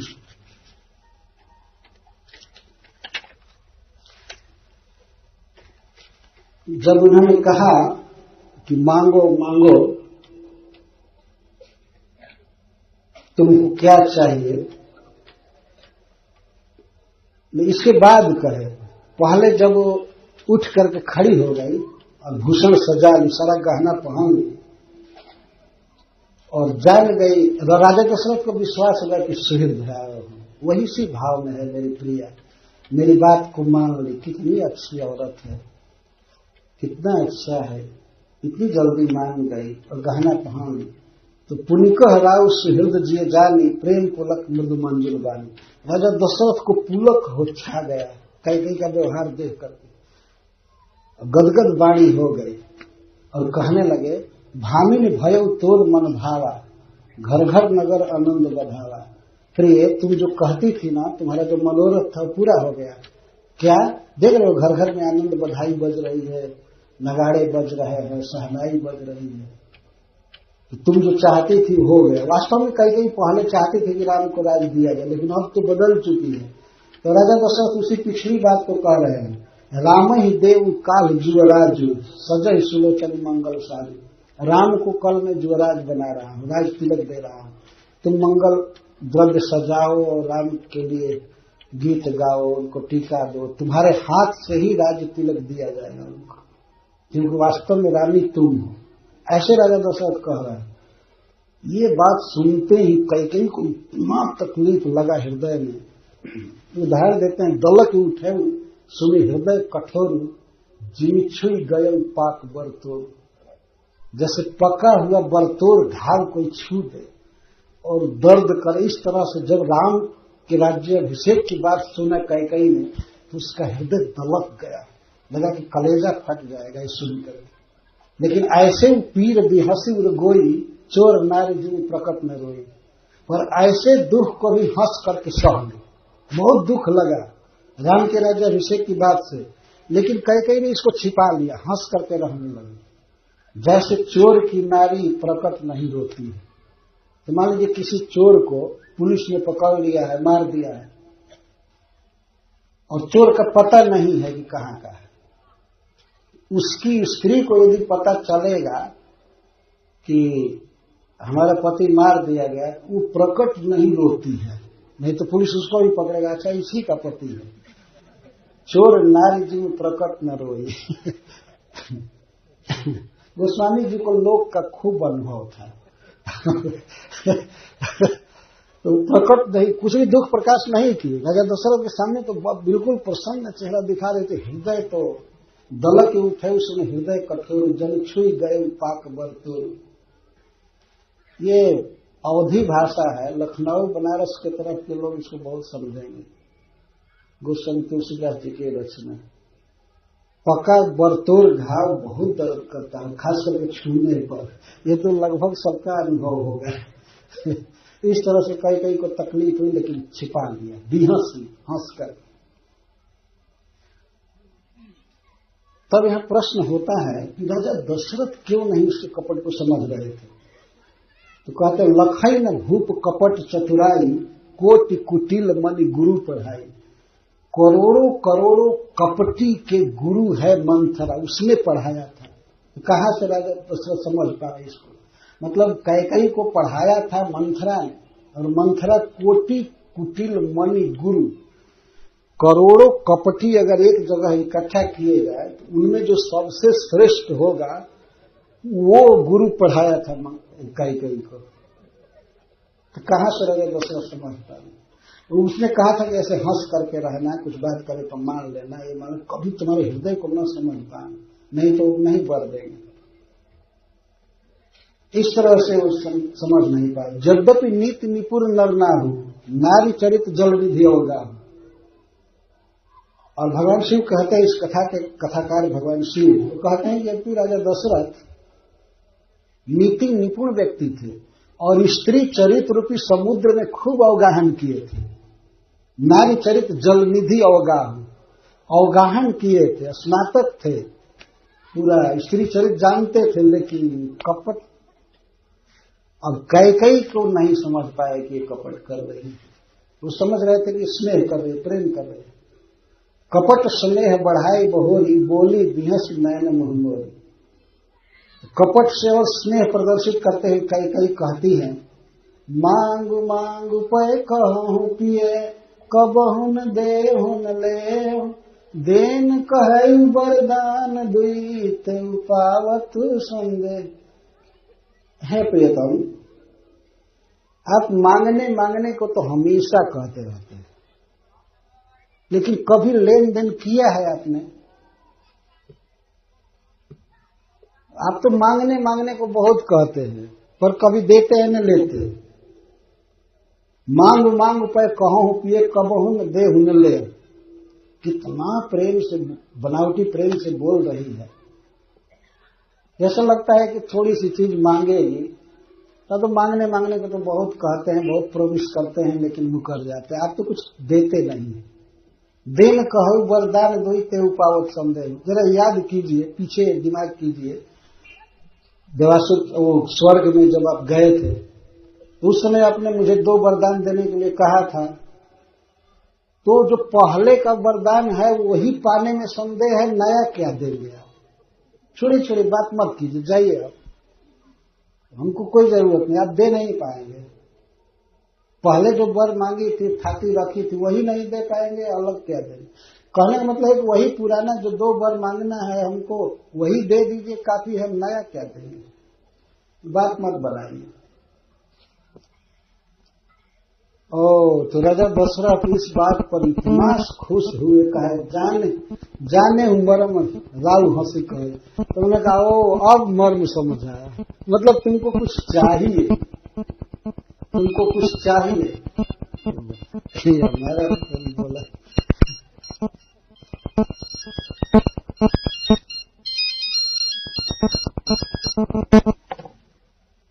राजा दशरथ का हो, मैं समझ नहीं रहा था कि तुम्हारे क्रोध का मान का क्या कारण, अब मैं समझ गया।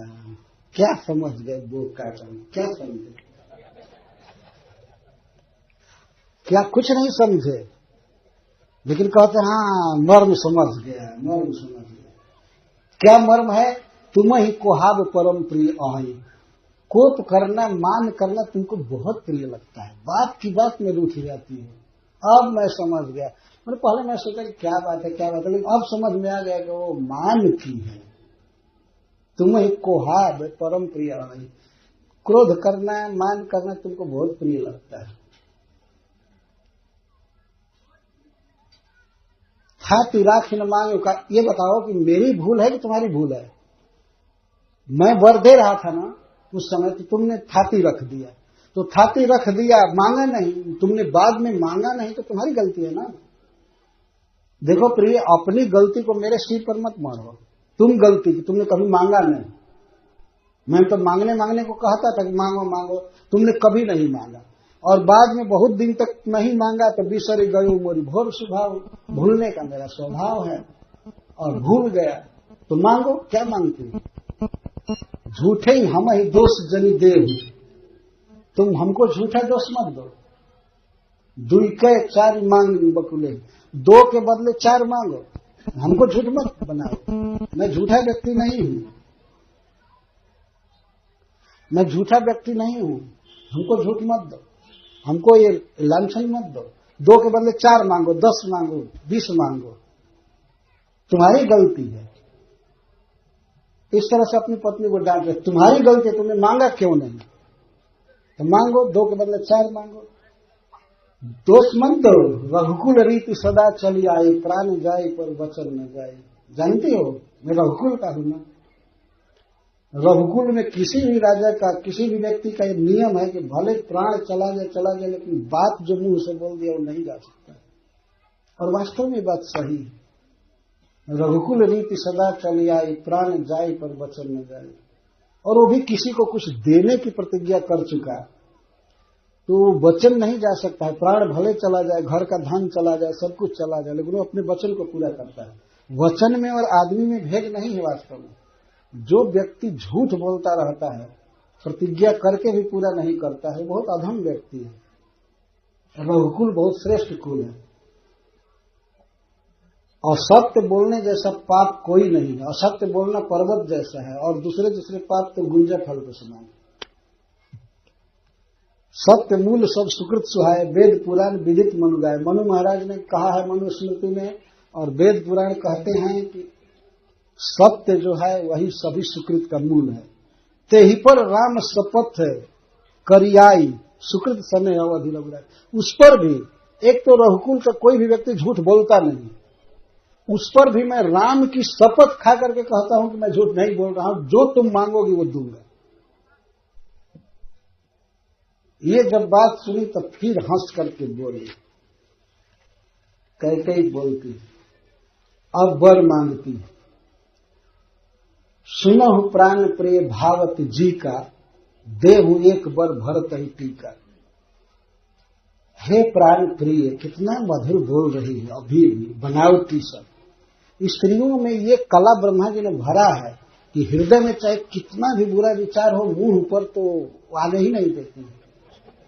मुंह पर बिल्कुल प्रसन्नता, प्रेम, स्नेह झलका सकती। पुरुषों में ये गुण नहीं होता है।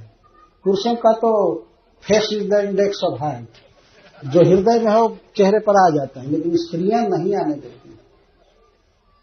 कई इतना क्रूर भाव से भरी हुई है, लेकिन हंस करके बोली, सुनहु प्राण प्रिय भावत जी का, हे प्राण प्रियतम, मेरे मन में जो अच्छा लगता है मैं आपसे मांग रही हूं, एक बार ये दीजिए कि भरत को राजा बनाइए।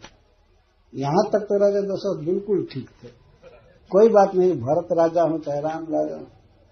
मांगो दूसर वर कर जोरी, और दूसरा वर मैं हाथ जोड़ करके मांगती हूं। बिनवहु नाथ मनोरथ मोरी, मेरे मनोरथ को पूरा कीजिए। कितना कपट से बोल रही है। राजा दशरथ को लग रहा है कि अभी बहुत प्रेम कर रही है, स्नेह कर रही है। उन्होंने कहा ये हाथ जोड़ने की क्या जरूरत है, तुम अजीब पागल व्यक्ति हो, ये हाथ जोड़ने की क्या जरूरत है, तुम मांगो मांगो, ऑर्डर करो, प्रार्थना क्या करना है, आई एम योर सर्वेंट, मैं तुम्हारा सेवक हूं वास्तव में, तुम आज्ञा दो, मैं क्या तुम्हारी सेवा करूंगा, how can I serve you, तुम मुझे आज्ञा दो। तब कहती है तापस वेश विशेष उदासी 14 वर्ष राम वनवास। राम के विषय में कह रहे कि राम आज से तपस्वी का वेश बनावे, राजकुमार के रूप में न रहे, अच्छा कपड़ा पहनना है, अच्छा धोती पहनना है, कोट पहनना है, ये सब नहीं, तापस वेश, बिल्कुल तपस्वी का वेश बनाए, विशेष उदासी और उदासीन रहें, गांव में कभी प्रवेश न करें, शहर में कभी प्रवेश न करें, बढ़िया भोजन न करें, पलंग पर न सोए, विशेष उदासी, 14 वर्ष राम वनवास, 14 साल तक राम वन में रहा, बुझिए मेरे भाई। ये सुनी मृदु वचन भूप ही शोक शशिकर छुअत विकल जिन कोक, जैसे कोक पक्षी चंद्रमा के उगने पर दुखी हो जाता है, उनका जोड़ा बिछुड़ जाता है, वैसे राजा दशरथ बिल्कुल व्याकुल हो गए सुन करके। पहले तो समझ रहे थे कि प्रेम करती है, गये सहमी नहीं कछुक ही आवा, जनु सचान बन झपटे उलावा, विवरण भय निपट नर नाहु, दामिन हतय मनहु तरतालु। ऐसे विवरण हो गए, उनका रंग बिल्कुल फीका हो गया राजा दशरथ का, जैसे लगा कि कोई वज्र वृक्ष के ऊपर गिर पड़ा, बिजली गिर पड़ी हो किसी वृक्ष के ऊपर, ऐसा उनका रंग बदल गया। माथे हाथ मुंह विदो लोचन, तुरंत ऐसे दोनों आंख बंद कर लिए, माथे पर हाथ रह करके तनधर लाग शोक जन शोक, ऐसा लगता था कि साक्षात शोक ही शोक कर रहा है, शोक ही सोच कर रहा हूं। क्षण भर में बात बदल गई तुरंत। कवने अवसर का भयउ गयउ नारी विश्वास, जोग सिद्धि फल समय जनी जति अविद्यानाश। किस अवसर पर क्या हो गया राजा दशरथ सोचते हैं, तो नारी पर इस तरह से मैं विश्वास करके मारा गया। जैसे कोई सन्यासी है और अब उसके योग सिद्धि का समय आ चुका है, भगवान के धाम में जाने वाला है, जो भक्ति योग किया अब उसका फल मिलने वाला है, और उसी समय उसके मन में अविद्या आ जाए, धन में या स्त्री में आसक्त होकर के गिर जाए, तो उसकी जो दशा होती है, जो शोक होता है, उसको इस तरह का शोक राजा दशरथ को हो रहा है। जति ही अविद्या नाश। फिर राजा दशरथ को बोली नहीं निकल रही थी, जब वो ऐसे सिंहासन, वहीं पर सिंहासन कहाँ था, तो कोप भवन था, वही गिर पड़े, बैठ गए और लगे सोचने। तब रानी कैकेयी कहती है, खड़ा होकर के कहने लगी, क्या भरत की राउर पूत न हो ही, आने मोल विषाही की मोही। क्या भरत आपका पुत्र नहीं है? क्या आप हमको खरीद करके लाए हैं, विवाह नहीं किए हैं? अरे बाप रे, ऊपर से इतना डांट चालू थी और राजा दशरथ तो बिल्कुल बेदम हो गया। इतना विश्वास किए थे स्त्री पर, भरत की राउर पूत न हो। भरत के लिए मैंने राज्य मांगा तो आपको दुख लग रहा है ना? क्या भरत आपका बेटा नहीं है? भरत का जन्म भी आपसे हुआ है ना, और मैं आपकी पत्नी हूं ना, आपने मेरे साथ विवाह किया है ना, कि कोई खरीद करके लाए हैं, मैं दासी हूं। तो राजा दशरथ के मुख से कोई जबान नहीं निकल रही है। भरत की राउर पूत न हुई, आने मोल विषाही की मोही। जो सुनी सर सम लाग तुम्हारे, काहे न बोलहूं वचन संहारे। जब मेरी बात आपको बाण जैसी लगी तो आप क्यों नहीं संभाल करके बोले? क्यों कह रहे थे कि मांगो मांगो मांगो मांगो, क्यों कह रहे थे?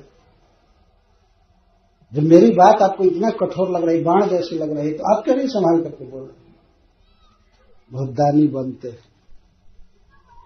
देहू उतर और करहू की नाही, उत्तर दीजिए, कहिए कि राम वन में जाते हैं कि नहीं, और नहीं कहना तो कह दीजिए नहीं, दोनों में एक हो। न्यूज़पेपर में तुरंत छपेगा कि राजा दशरथ झूठ बोला। दोनों में एक तो करना ही पड़ेगा। इस तरह रोने से नहीं काम चलेगा। दे हूं उत्तर और करहूं कि नहीं, उत्तर दो और नहीं तो कहो कि नहीं दूंगा। सीधा बोलो। सत्य संध तुम रघुकुल माई। रघुकुल में सत्य संध बन रहे थे ना, राम की शपथ खाए ना।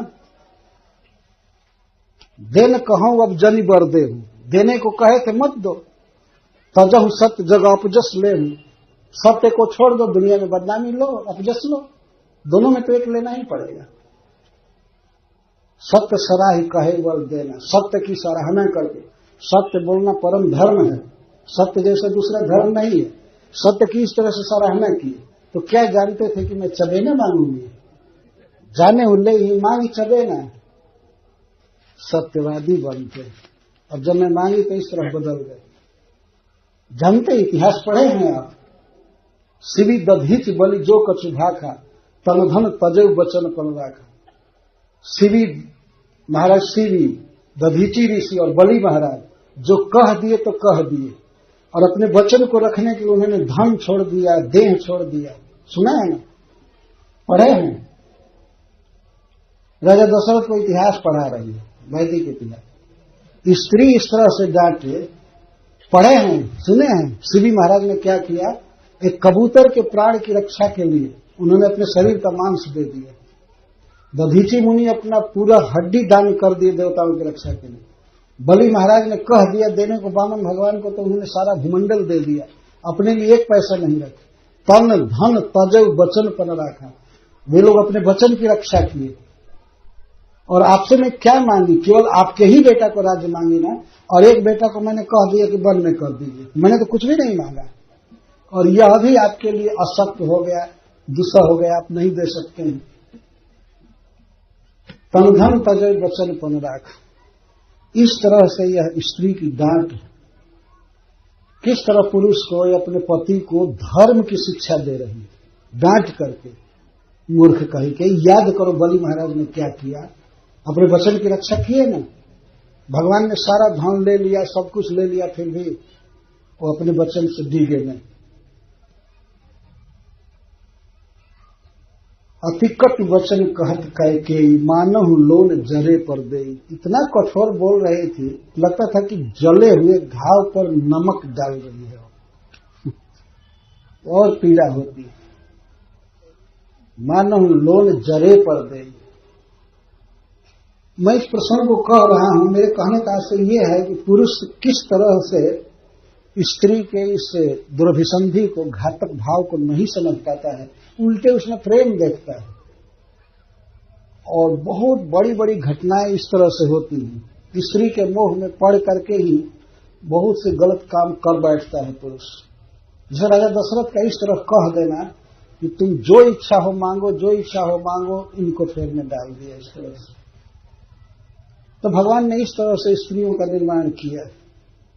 राजा दशरथ देखे कि काम तो बहुत बिगड़ गई। फिर राजा दशरथ बहुत कठिन छाती करके कई उसको समझा रहे हैं। प्रिया वचन कस कहसी कुभांति, भीर प्रतीत प्रीति करिहाती। प्रिय, क्या हो गया अकस्मात तुमको? मेरे से तुम इतना भय करती थी, प्रेम करती थी, प्रीति करती थी, विश्वास करती थी। विश्वास और प्रीति को इस तरह से छोड़ करके मेरे साथ कैसे बात करती है? भरत को राज देने की जहां तक बात है तो मैं उनको राज दे दूंगा। मोरे भरत राम दुई आंखी। राम और भरत मेरे दो नेत्र हैं, कोई भेद नहीं मानता हूं। अवश्य मैं दूत भेजूंगा कल। ननिहाल में, भरत ननिहाल गए थे, तो मैं वहां से बुलाऊंगा और सूदी में शोध सब साज सजाई देव भरत कहाँ राज बजाए। मैं भरत को राज दे दूंगा सुंदर दिन शोध करके। राम को राज्य का लोभ नहीं है, भरत पर बहुत प्रेम है, लेकिन प्रिय, मैं तो केवल छोटे और बड़े का विचार करके अपने कुल की रीति का पालन कर रहा हूं। मैं बड़े छोटे विचार जिए करत रहूं निर्पनीत।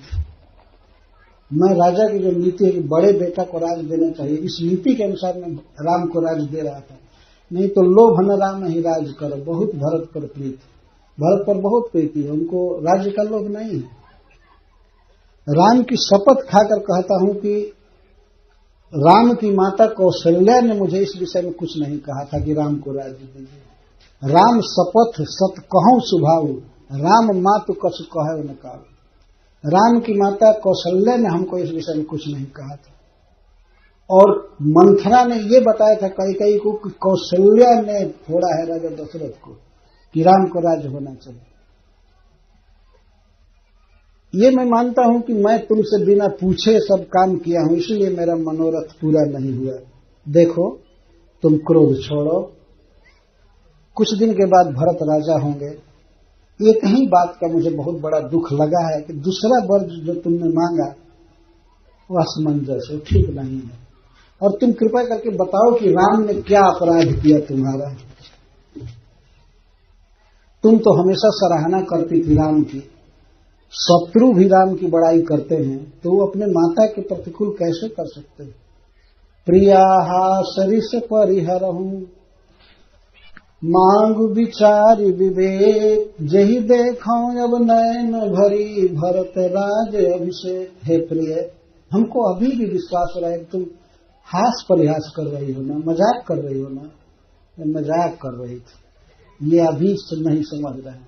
हास परिहास छोड़ो, विचार करके और वर मांगो। कुछ दिन के बाद भरत राजा बनेंगे, लेकिन दूसरा वर दूसरा मांगो, ये छोड़ दो। देखो जिये मीन बरुबार बिहीना, मणिबिन फनी का जिये दुख दीना, कहूं सुभाव न छल मन माही, जीवन मोर राम बिन नाही। देखो मछली भले पानी के बिना जी जाए, सर्प मणि के बिना जी सकता है, लेकिन मैं सत्य कह रहा हूं, झूठ नहीं बोल रहा हूं, मैं राम के बिना नहीं जी सकता। तो राम अगर अयोध्या से जाएंगे तो मैं मर जाऊंगा। मेरे प्राणों की रक्षा के लिए भी तुम राम को वनवास मत मांगो। राम के वनवास के बदले दूसरी वस्तु मांगो। समुझ देख जिए प्रिया प्रवीणा, जीवन राम दर से अधीना। मैं राम को देख करके जीता हूं, राम को जिस दिन नहीं देखूंगा मैं मर जाऊंगा। सुनिमृदु बचन कुमति अति जराई, मन अनल आहुति घृत परई। ये सब विनय की बात सुन करके, हाथ जोड़ जोड़ करके, उसके चरण छू करके राजा दशरथ विनय कर रहे थे, तो उसको सुन करके और जलने लगी, जैसा लगा कि आग में घी की आहुति पड़ गई। और कहती है कहई करहूं किन कोटि उपाया, यहाँ न लाग हीरा और माया। ये आप कोटि उपाय कीजिए, हाथ जोड़िए, मरिए, कुछ भी कीजिए, आपकी माया यहाँ नहीं लगेगी। सीधा बोलो, राम को वन में भेजते हो कि नहीं। इस तरह से स्त्री बोल रही है। देहूं कि लेहूं अजस जगमाही, अजस करिनाही, मोहि न बहुत प्रपंच सुहाई। मुझे बहुत प्रपंच अच्छा नहीं लगता है। बोलो वर देते हो कि नहीं देते हो, सीधा बोलो। हमको ये बहुत भाषण और प्रपंच अच्छा नहीं लग रहा है। इस तरह से जब स्त्री बोलती है तो वास्तव में पुरुष तो किस सांस टंग जाती है, क्या करे। और वो क्या कहे, बोलो वर देते हो कि नहीं करते हो, दोनों में एक करो, क्लियर करो। मोहि न बहुत प्रपंच सोई, हमको ये बहुत प्रपंच अच्छा नहीं लगता, सीधा बोलो। इतना बड़ा प्रपंच खड़ा की है, और राजा दशरथ जब विनय कर रहे हैं तो कह रहे कि हमको प्रपंच अच्छा नहीं लगता। जस कौशल्या मोर भलता का, तसफल नहीं देहूं कर सका। कौशल्या ने जैसा मेरा भला सोचा ना, तो मैं उसको मजा चखा करके रहूंगी। और सुनो सुनो, कान खोल करके सुनो, हिंदी समझते हो ना। एक बार एक स्त्री को मैं यह भी सुना कहते हुए एक पुरुष से, सुनो मुझे ये चीज चाहिए, ये चाहिए चाहिए चाहिए। हिंदी समझते हो ना। और वो पुरुष तो हिंदी ही बोलता था। तो हिंदी समझते हो ना। कई कई ऐसे बोल रहे, हिंदी समझते हो ना। होत प्रात मुनिवेश धरी, जौन राम बन जाए, मोर मरण राउर अजस, मृत समझिए मन मान। अगर सूरज उदित होते होते दिन के समय लगभग 7-8 बजे अगर राम वन में नहीं गए, कल रात में बात हो रही है, होत प्रात मुनिवेश धरी, जौन राम बन जाए मोर मरण राउर अजस नृप समझिए मनवा। मैं तो निश्चय सुसाइड करूंगी और लिख करके सुसाइड करूंगी कि मैं अपने हस्बैंड के कारण मर रही हूं, समझे? मैं लिख करके मरूंगी। आजकल की स्त्रियां ऐसे धमकी देती हैं। स्त्रियों के पास बहुत बड़ा अस्त्र है। उनका सबसे बलवान अस्त्र तो आंसू ही काफी है। 2-4 बूंद आंसू टपका दे तो पति कुछ भी करने के लिए तैयार है। रो मत, डोंट वरी, रो मत, मैं हूं ना, मैं तुम्हारे लिए कुछ भी कर सकता हूं, रो मत रो। इस वर्ष जब इस रोने से काम नहीं चलता है तो लास्ट उनका शस्त्र होता है मैं अब मरूंगी, आत्महत्या कर लेंगे। तो छत से कूद करके, चाहे जहर खा करके, चाहे बिजली का करंट छू करके, अब मुझे मरना है और तुम देख लेना। यही करे ये राजा दशरथ से, यही करे। होत प्रात मुनिवेश धरी, जौन राम बन जाए मोर मरण राउर अजस नृप समझिए मनवा। और तुम्हारी जो बदनामी दुनिया में होगी ना कि ये झूठा व्यक्ति अपने वाइफ की इच्छा पूरी नहीं कर सका, झूठ बोला, दूसरे के प्रति क्या वचन पूरा करेगा, अपनी पत्नी को दिया हुआ वचन पूरा नहीं किया, हिंजड़ा बिल्कुल। तुम्हारा तो नाम डूबेगा दुनिया में। तुम्हारा नाम जो बढ़ा हुआ है ना, चक्रवर्ती सम्राट राजा दशरथ, तो दुनिया थूकेगी तुमको, देख लेना। और मैं तो मरूंगी, मैं जीवित नहीं रहूंगी। और स्त्रियां वास्तव में इतना कमजोर बुद्धि की हैं कि वो सुसाइड कर भी लेती हैं, केवल कहती नहीं है। इसलिए पति को बहुत सावधान रहना चाहिए। तो ठीक है, जैसे तैसे उसे प्रसन्न रखना चाहिए। जैसे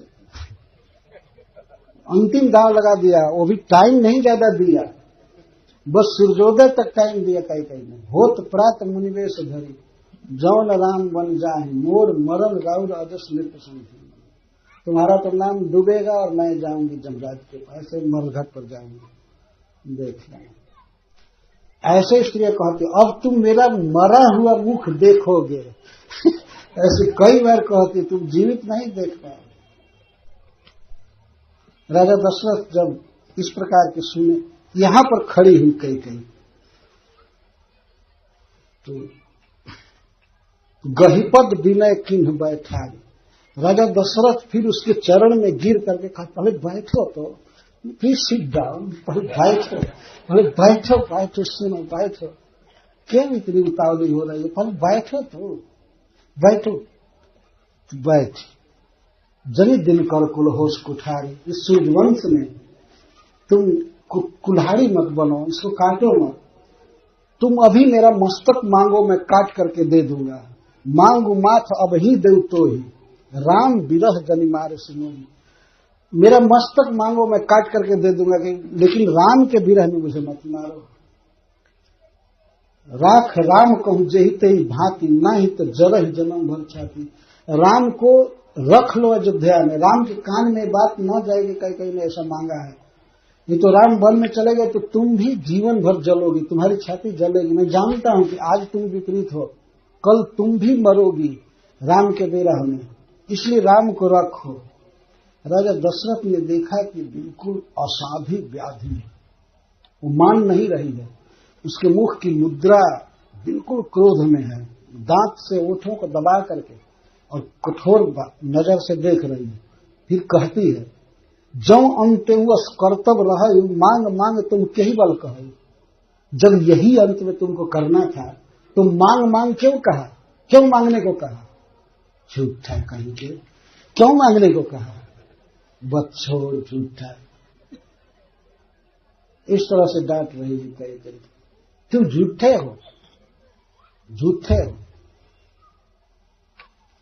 किस बल से मांगने को कहे?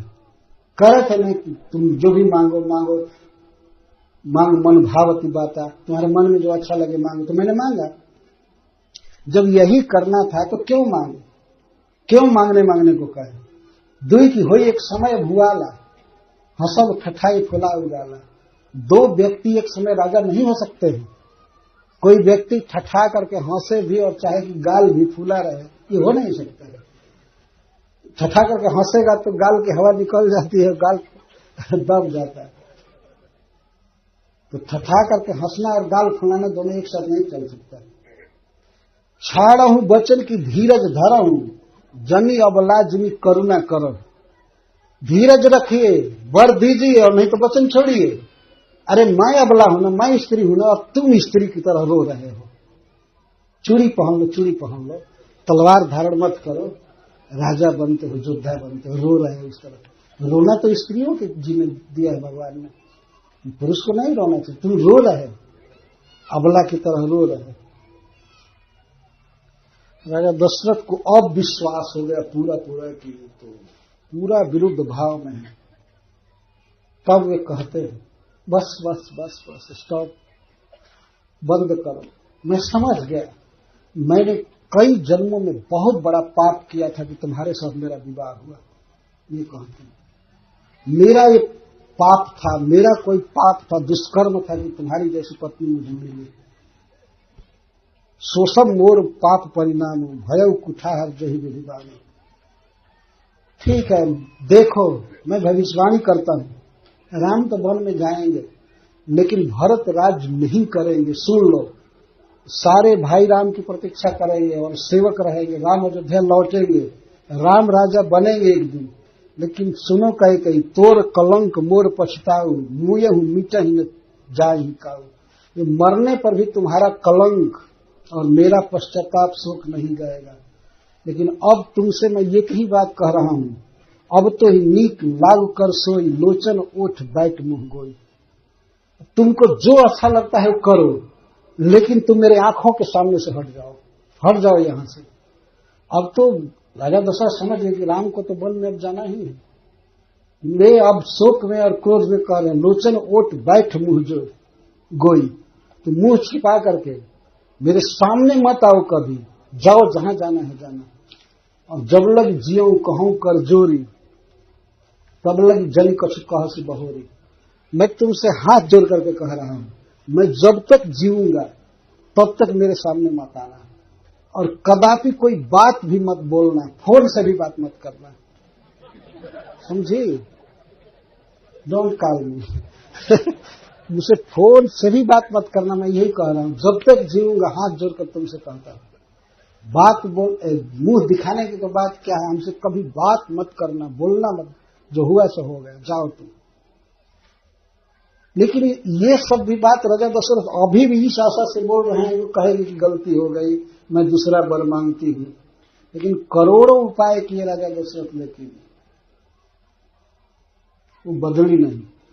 गोस्वामी तुलसीदास जी कहते हैं कि जैसे कोई व्यक्ति स्मशान में योग साध रहा हो, तो कोई कितना भी डिस्टर्ब करे हिलता नहीं, बोलता नहीं। इस तरह से कई चुप्पी साध ली, दम चुप, चाहे तुम मरो, छटपटाओ, कुछ भी करो, एकदम चुप हो गए। मेरे दशरथ अभी भी रो रहे थे, बिलख रहे थे कि अभी भी बदल जाएगी। देखिए, एक दिन प्राण प्रिया के हेतु ऋषानी कह रहे थे शुरू में, हे प्राण प्रिय क्यों ऋषि हो, हे गजगामिनी, हे पिक वचनी, हे सुमुखी, हे सुलोचनी। और आज कितना विपरीत भाव हो गया, कोई संबंध नहीं।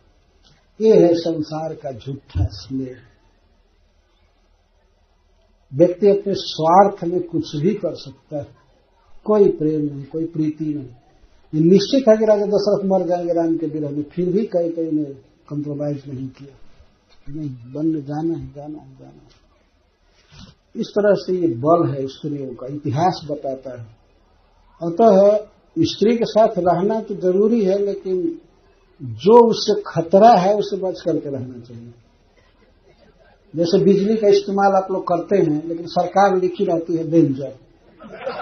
बिजली का उपयोग तो करना ही है, लेकिन कहीं बिना कवर के तार मत छू लीजिए। स्त्री में जो दोष है, दुर्गुण है, उससे बहुत सावधान रहना चाहिए। उसको समझ करके सावधानी से स्त्री के साथ रहना चाहिए, नहीं तो जो कश्यप जी की दशा हो रही है, जो राजा दशरथ की दशा हो रही है, जो राजा पुरुरवा की दशा हो, जजाति महाराज की दशा हो, वो हो जाती है क्षण भर में। और टोटल यह है कि